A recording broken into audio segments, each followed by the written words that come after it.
Hello, my name is Frank Christensen and I'm the coordinator of officials for IFAF Europe.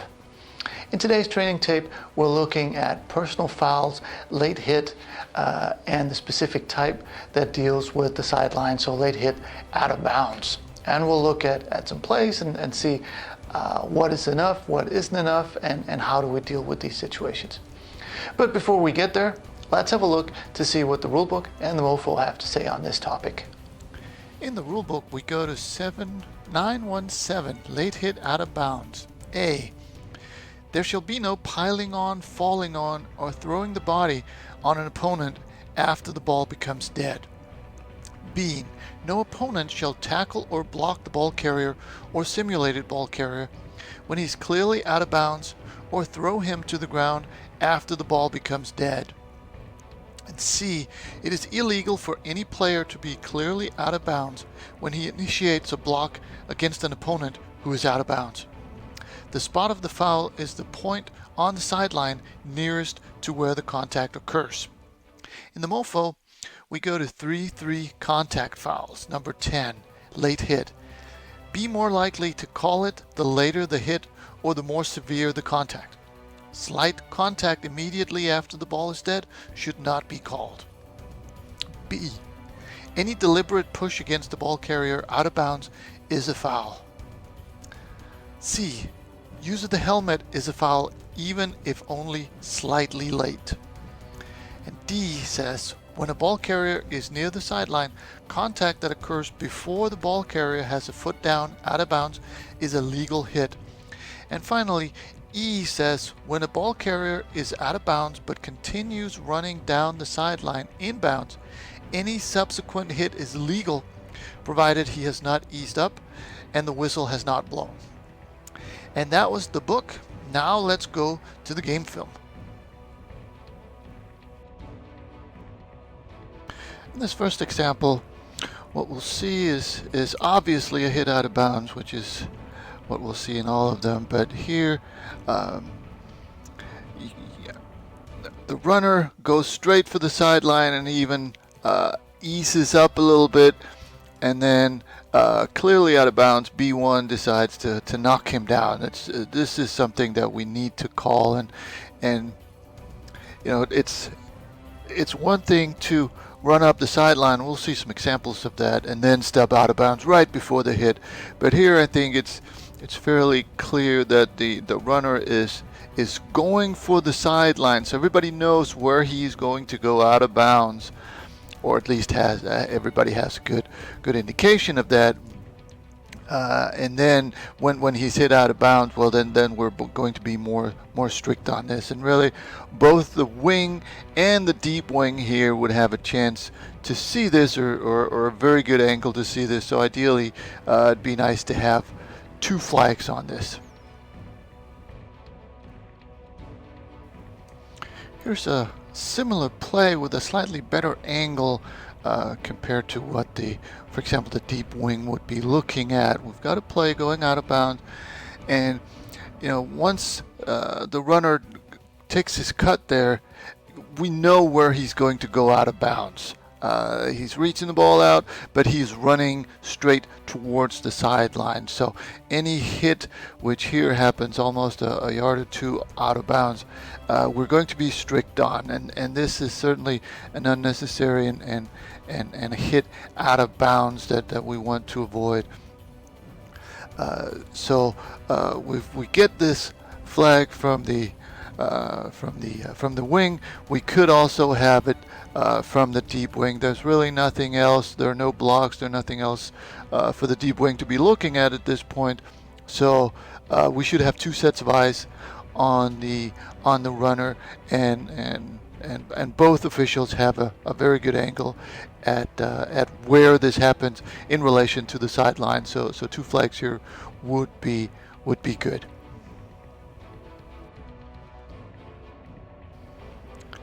On this next play, we really have several hits, and obviously the last one is the worst one. But again, there's no real mystery as to when or where the runner is going to go out of bounds. he's pretty much out of bounds now, and here we have a horde of kicking team players, and you know, the first hit there, getting him out of bounds is quite okay, and then right there, clearly out of bounds with several players. So this is certainly well done to catch this, and the wing gets it. We could also have a deep wing looking from upfield to see this. Here's the same kickoff, but from a different angle, so we get a better feel for the sideline and where the hit is compared to the sideline. And we get the first hit there, which is perfectly fine, and then the last hit, which is, you know, pretty much as far out as I think I've ever seen a hit. I mean, this is almost 4 or 5 yards out of bounds before the hit gets there. So I don't know that there's really any reason why the deep wing here wouldn't also have a flag. Certainly is where we would want him or her to cover. So this certainly is illegal. So this is the last play where the contact is enough to draw a flag, or at least should. The last one where there's an actual foul for late hit out of bounds. But we see the similarities. Again, the runner is going straight for the sideline. There's no doubt where she's going to go out of bounds. And here comes the contact, which is a good 2 yards out of bounds after the runner made a straight line for the sideline. So right here she's out of bounds, and the defender is still several yards away, and there's absolutely no doubt that this runner is out of bounds. And then here comes the contact, which is clearly late, and enough force to the contact that this should be called by both the wing and the deep wing. We'll now have a look at some examples where there just isn't enough for a foul, and we'll take a look at why and what the difference is to the previous ones. So here, here the runner is running up the sideline, and then right before the contact, he steps out of bounds, but by then the defender has already committed himself. So there really are two aspects to this. The first one is that he's running north and south, and then he steps out of bounds right before the contact. The other one is that the contact happens right on the sideline. The defender really tries to wrap up, and then he lets go again. And I think when they do that, they demonstrate that they're not trying to punish anybody. They're trying to let up once they get out of bounds. I think they deserve some leeway. And the other part here is this was actually called by the wing right there. But as a deep wing, if you have a good look at this and you don't think this is a foul, are you going to come up and challenge your wing? Are you going to step up and make your opinion heard, so that in the end, at least we have a chance to get it right? Obviously, if the wing sticks to his guns and digs his heels in, then we're going to stick with the foul. But communication here is really important, because as we've already mentioned, we should have two angles at this, or two sets of eyes looking at this. And if you really feel, and in this case you would be correct, that this is not a foul, feel free to challenge your sideline buddy, because at the end of the day, getting it right is our number one priority. A couple of things to note on this play. Again, we've got the runner he's actually here getting tackled inbound. So this is, even though it ends up out of bounds, and it may look bad because they're far out of bounds, when the contact starts inbounds, right there, it is not a late hit out of bounds.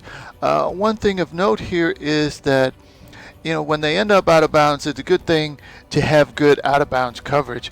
I would say though, for this deep wing, good back pedal initially, but right here he starts to move up, and this is just too early. You're setting yourself up for problems, because if the quarterback here cuts inside, he manages to get out of this predicament, then he's running down the field, and you're running the completely wrong way. So this is a little too early to be closing in on the play, even though you end up with good dead ball coverage, as does the wing in this situation. But to repeat, or again here, contact starts inbound, so this is a legal play.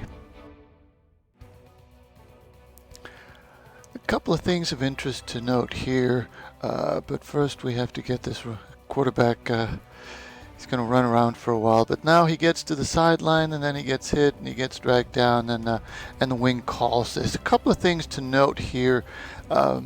First of all, he's running up, and then he steps out of bounds right before the contact, which is, and then we give the defense a little bit of leeway. It's not like we could see from, it's not like he's going a straight line towards the sideline. He's weaving and bobbing and trying to make as much yardage as he can, and then right before the contact, he steps out of bounds. And here it's a pretty good angle that the contact actually happens on the sideline. You can't even tell if his feet are actually on the ground out of bounds before the contact happens.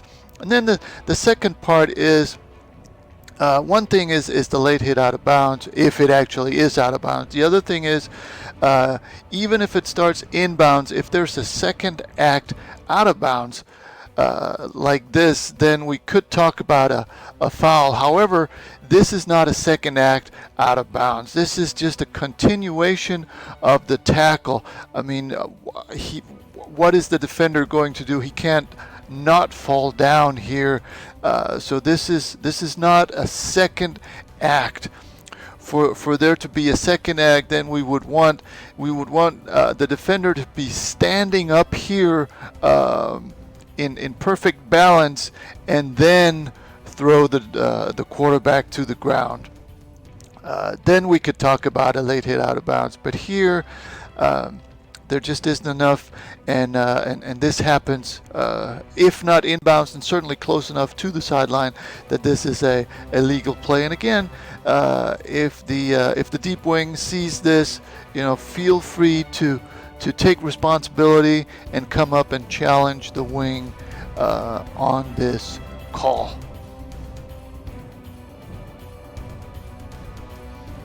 In this final example, we really get a good feeling for what we're looking for, or how we can identify when the play is legal. So he's going out the sideline, and then, initially we had these the runners that are going straight for the sideline, and that typically is a foul. Here he's going north and south, and then right before the hit, he goes out of bounds, or at least tries to go out of bounds, and then he gets hit, and it looks bad. But it's really not an out of bounds hit, so it's not a late hit out of bounds. So once you see that the runner just at the very last second steps out of bounds, then most likely it's not going to be a foul.